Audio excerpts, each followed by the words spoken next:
Wow, it's been 50 reviews already?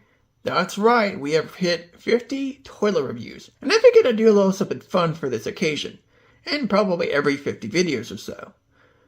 I am going to rank the top 3 best and worst toilets I've reviewed thus far. So toilet reviews number 1 through 50. What's the best and what's the worst? Now I'm only going to do a top 3 because I think it would definitely make things a lot more interesting, and if I did a top 5 it would be pretty cluttered. So let's get started. I think this would be pretty fun, and let me know what you guys think if you want to see more of this in the future. Starting with the number 3 best toilet, that would be the 3.5 gallon version of the American Standard Cadet on Flushometer. This is an iconic toilet for many different reasons and has so many redeeming qualities. Granted, it isn't perfect. As I mentioned, the pulling factor is kind of butchered and mixed in with some of these, but for the most part, they're pretty good toilets. The flush is great even on some of the weaker pressures. The balance is pretty fine. The performance is practically unstoppable. And not to mention that it's probably one of the most iconic toilets of the 80s and 90s. These things were everywhere and still kind of are. Pretty common for an older toilet. It's no wonder why this toilet is among one of the classics. Granted, it's far from perfect. As I mentioned, the pulling factor is kind of mixed sometimes. But outside of that, it's a pretty iconic toilet for many different reasons. Starting off the number 3 worst list is the second generation American Standard Pressure Assisted Cadet. The ones from the 2000s. You know, for someone that dreads putting up with the Mansfield Alto on a weekly basis and dreading every moment of it, sometimes I'm reminded when putting up with these, I could have had it so much worse. Literally the only saving grace of this toilet is the design. That is it. Everything else is just problem after problem.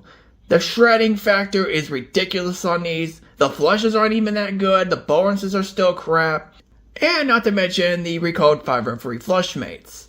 And that's a completely different problem, for safety reasons. Not to mention this is also one of the more 1.6 gallon Madeira style toilets that actually performs like crap, which is kind of pathetic honestly. Outside of the design, there's not one redeeming factor about this thing at all. It is awful. For the number 2 best toilet, we're going to talk about the third generation Crane Santon and Sonido designs of the 1960s up until the 90s. This toilet is pretty iconic for me honestly. Not only was this the first vintage style toilet I reviewed on this channel, but it's also my childhood toilets. I've had these in my elementary school, and I've even had them throughout my college. You know, it's actually quite nice seeing a toilet that actually stands the test of time throughout many years, because so many toilets have soured on me. In comparison to the second generation Walton of the same design, which in comparison is a piece of crap, this thing is pretty awesome.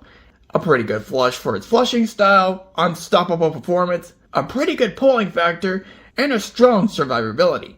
I will say the Bowens is definitely the weakest part of it still, as it's not very good. But outside of that, these Santons and Sonidos have held up extremely well, and it's probably one of my favorite Crane toilets of all time. The second worst toilet I've reviewed so far is the Aquasource Sedgemoor of the first generation. Sometimes I forget these exist, and that's for a fairly good reason. In fact, most of the people still don't even know about this toilet, and I don't blame them.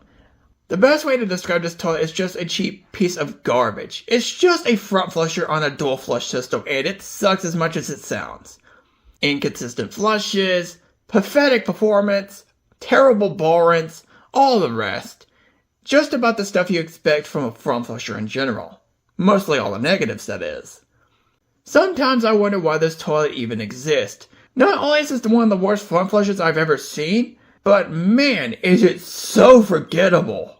I'm going to forget about this toilet as soon as this video ends. And that's probably for the better.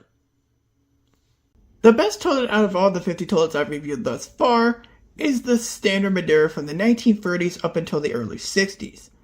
This thing is a classic, scoring an 80 out of 100, which is currently the highest score I have thus far. The classic standard Madeira. This thing's iconic for a reason. Not only is it a classic staple of very old vintage bathrooms from the early to mid-1900s, but it's also a very reliable toilet. Sure, the flushing style has been done over and over again, but it still has a pretty good flush, great performance, great survivability, pretty decent ball runs for what it is given the straight down rim jets, and so much more. Not to mention the classy design we all know and love. It's pretty easy to see why this toilet is so high up on the list. It's a classic toilet that has stood the test of time for years and years, and I don't think that's changing. Taking a look at other flushometer toilets from standard at the time and comparing it to this, none of them even really compare, honestly. It's easy to see why it's so high up on the list, and why it's the best toilet I've reviewed out of these 50 toilets thus far. Now let's talk about the worst toilet out of the 50 I've reviewed thus far, the ProFlow Edge Hill, scoring the lowest score thus far at 25 out of 100. Honestly thinking, I didn't think it would score that low, but now looking back at it, I completely understand. This thing's a cheap pile of crap and nothing more. There's a lot of unredeemable qualities about it, from the quality control, to the ball runs, to the flush, to the performance. Everything about this toilet is just pathetic. It's easy to see why this toilet is so freaking rare. Because it's worthless. There's not one good factor about it. Everything about it sucks.